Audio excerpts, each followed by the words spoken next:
Good evening and welcome back to the program. My name is Matthew Smith and I'll be taking us through the next segment we'd like to call International Business Trade. Through this segment, each week we'll look at a different country and the potential they show for Australian businesses to begin international trade within this country. This week, we'll be looking at Greece. Greece is a country within Europe with a population of 10.7 million. Its GDP at the time of this report was $192.6 trillion. And its corruption ranking is 67 out of 180. Within Greece, there are 3 tiers of education. The first 2 are compulsory, which gives students the option to finish when they are age 15.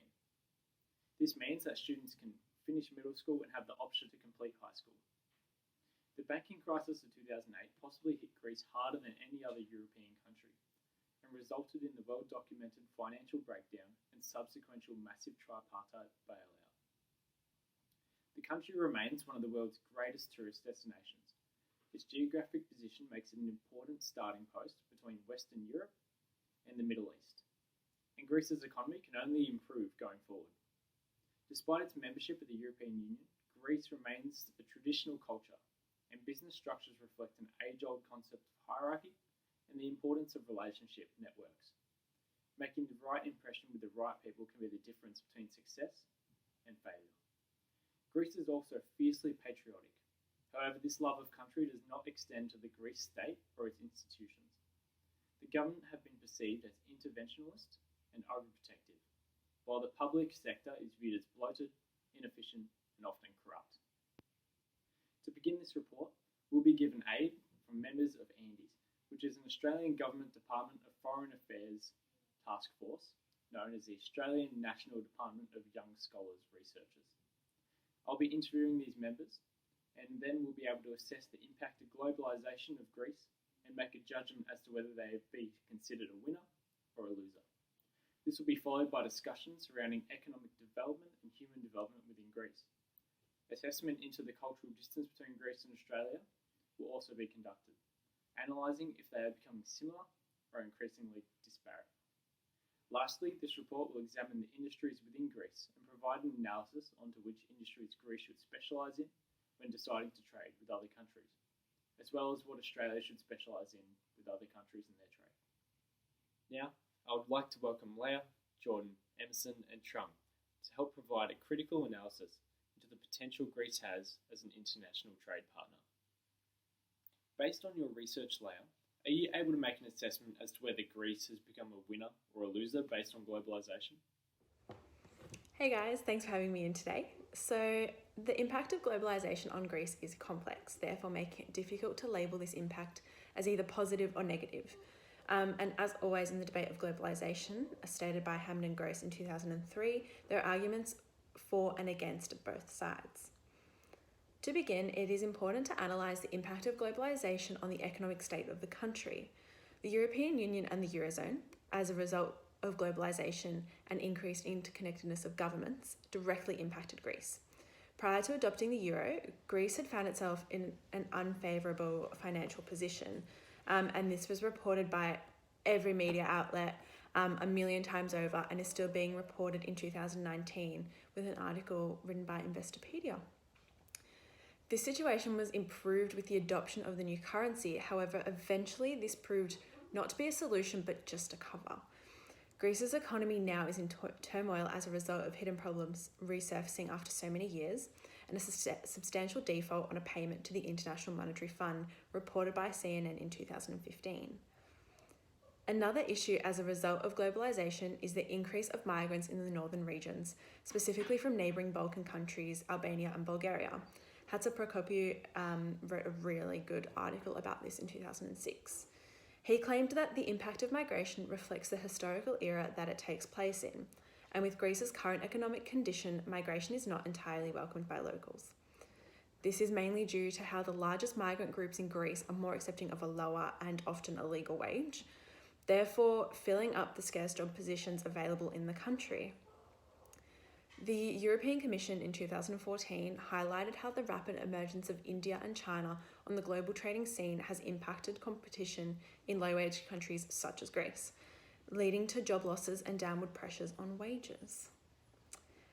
On the contrary, much like their Mediterranean neighbours, Greece is thriving on tourism as a major economic force. Tataris in 2013 wrote about how the tourism industry in Greece is thriving in this time of a more interconnected world, with many jobs created during the summer months and tourism peak season. And you speak to locals during this time when they're working 13-hour days and they go, yeah, it's hard, but we only work for 6 months a year. The concept of philoktimo is a vital aspect in Greek culture, therefore underpinning their hospitable nature towards tourists, according to Gesapiru and Vasakelis in 2002. Greece's ability to welcome outsiders into their in-group and strong collectivistic societal values has been challenged by and has challenged global and local firms, according to Papa Alexandros and Nicandrou in 2002. Traditionally, Greek managers adopt an autocratic management style, often not willing to delegate power to their staff, this indicating managerial inelasticity, according to Psychosis and Samosi, who wrote about this in 2007. They claim that the influence of globalization in the workplace has placed pressure on businesses to operate in a manner similar to their Anglo counterparts.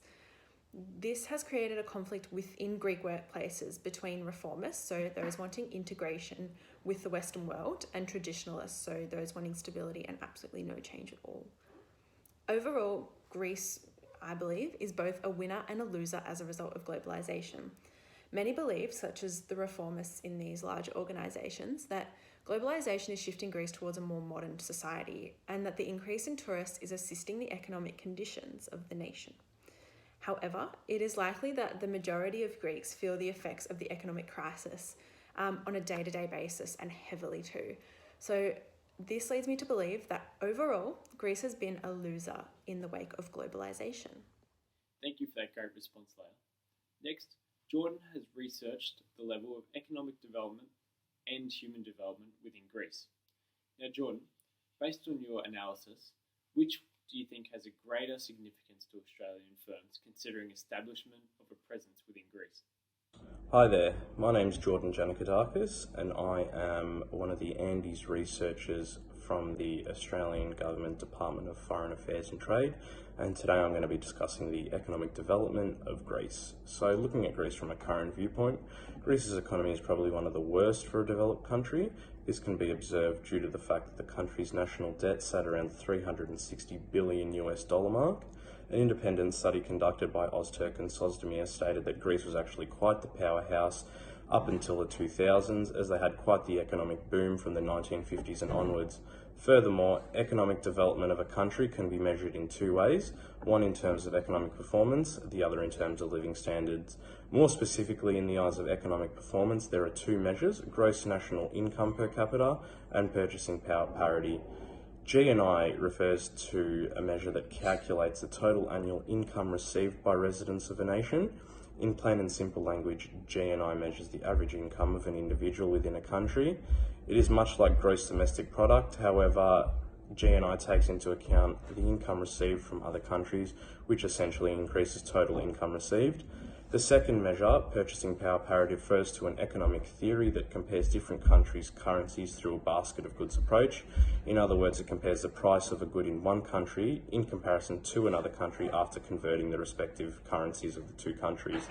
Looking at Greece's GNI per capita, according to the World Bank, back in 2008, Greece's GNI peaked and sat around $30,000 mark. 10 years on in 2018, it sat around the $27,500 mark. This highlights a decrease over the longer period of time, but in 2011, the GNI actually dropped as low as $25,500, meaning it's steadily increasing, but not as impressive as what it used to be, which means it may not be strong enough for an Australian entity to take its business overseas to Greece. In terms of purchasing power parity, we're going to be looking at the average price of cigarettes. So the average price of cigarettes in 2019 for Greece was around the $5.30 in terms of US dollars, whereas in Australia, the average price of cigarettes in terms of US dollars was $22.84. This means that the equivalent product in Greece is much cheaper, therefore it can be observed that an Australian entity looking to expand to Greece may do so because doing that may actually be cheaper than what it may be in Australia. However, the development can also be looked at in another way that doesn't actually look at material output, but more so human development, which looks at the opportunities and capabilities that individuals enjoy within the country. The main way to measure this is Human Development Index. According to Investopedia, HDI is a tool that was developed by the United Nations to measure and rank countries' levels of social and economic development. 4 principal areas of interest are used to rank countries' HDI. So you look at mean years of schooling, expected years of schooling, life expectancy at birth, and gross national income per capita. In 2017, according to the United Nations Development Programme, Greece's HDI was 0.87, ranking at 31st out of a possible 189 countries, whereas Australia's was 0.939, ranking at 3rd in the entire world. This highlights that Greece isn't as highly developed as Australia, and the foreign direct investment of an overseas entity within Australia could be beneficial, as the individuals within may look to better their income and living standards and take on the new jobs created by foreign entities looking to outsource to countries like Greece. In the eyes of an Australian entity, it would probably be best to look at the economic development of a country, as how a country performs financially is of much more importance than the human development of a country in the eyes of a business looking to outsource to another country. Being an Australian, it may not be beneficial to outsource to a country like Greece, as their economic turmoil has had little positive change, and it could potentially be a costly decision for an Australian entity. Thank you. Thank you, Jordan. So as we can see, the banking crisis of 2008 is still having quite a large negative impact upon Greece. But next, we're going to look at culture. So Emerson, based on your judgment, has Greece and Australia cultures become more similar or more disparate? Well, culture is what makes different groups unique and gives us the ability to separate these groups. Although cultures seem vastly different at face value, they are often very alike and can be grouped.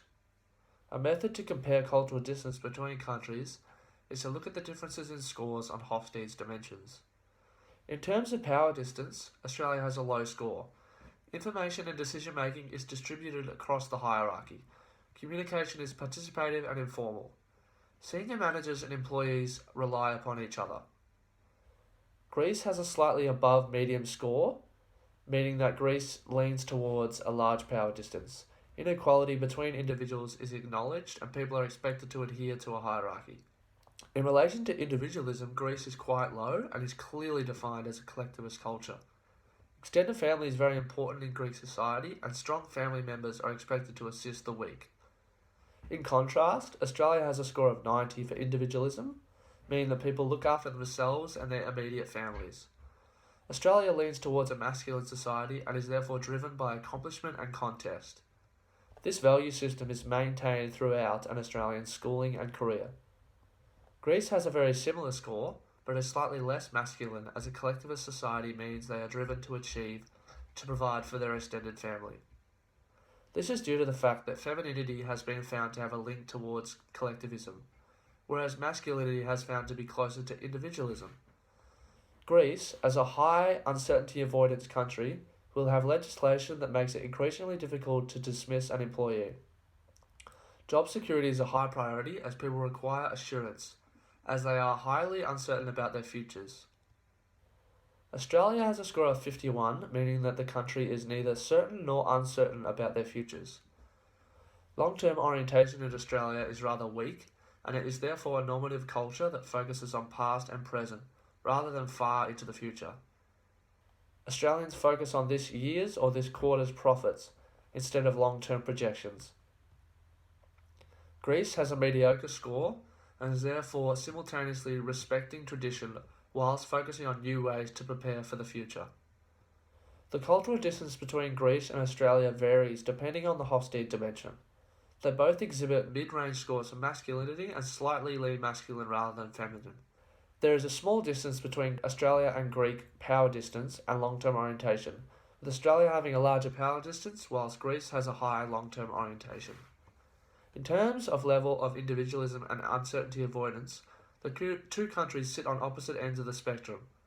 Although these scores may never change, it is likely that the cultures of Australia and Greece are still becoming more similar as they are both affected by and influenced by globalization and multinational corporations. Travel and immigration have allowed these countries to experience each other and adopt similar values as these cultures continue to evolve. The more these cultures interact with each other, the more they will merge, whilst maintaining their own historical traditions. Thank you, Emerson. Next, we're going to look at international trade as a whole. Trung, based on your research, would you firstly be able to identify the industries Greece should specialise in when looking to trade with other countries? And secondly, would you be able to identify the industries Australia should specialise in when trading with other countries? Daryl Ricardo was a political economist who had various theories, including value and price, but one of his main theories dealt with international trade, specifically the principle of comparative advantage. He argued that gains from trade are immediately determined as the difference between the cost of foreign trade and the cost of domestic trade. Furthermore, the argument of comparative advantage also dealt with the notion that it could be beneficial to even trade products that the country is able to produce for itself. This is due to the possibility of utilizing one country's strength and efficiency at a certain trade in comparison to another country that is looking to trade. For example, Portugal is able to produce cloth for itself, but chooses to import it from England as the benefits from the trade each country retains are not directly for the cause of profit, as it can enable better labor and specialization for the respective countries as well. Greece is the 61st largest export economy in the world, ranked 55th in the most complex economies according to the Economic Complex Identity. Greece's main industries are tourism, tobacco processing, textiles, metal products, mining, and petrol. Products from natural resources such as petrol are ranked highest among the industries in the revealed comparative advantage rankings. In fact, refined petrol has been estimated to have gained around $8.16 billion alone as an export for Greece. As these industries bring the most comparative advantage to Greece, it is best to consider one of them before entering international trade with other countries. For Australia, they are the ranked 20th largest export economy.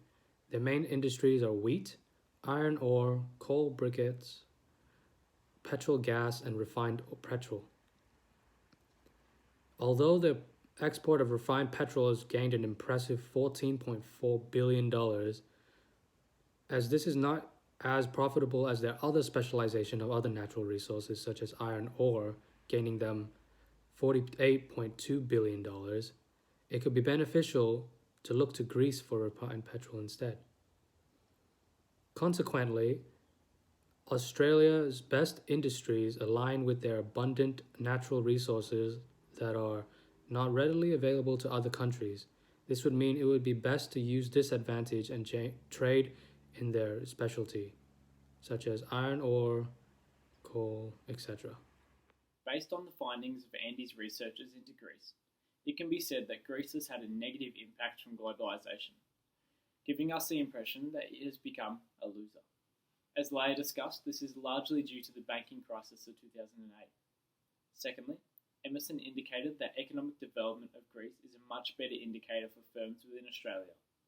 As for foreign investors, the financial situation of the country provides a better understanding of investment opportunities than that of human development within that country. Then, Jordan revealed to us that Australian and Greek cultures are becoming increasingly similar, as they are becoming more affected by globalisation and multinational corporations.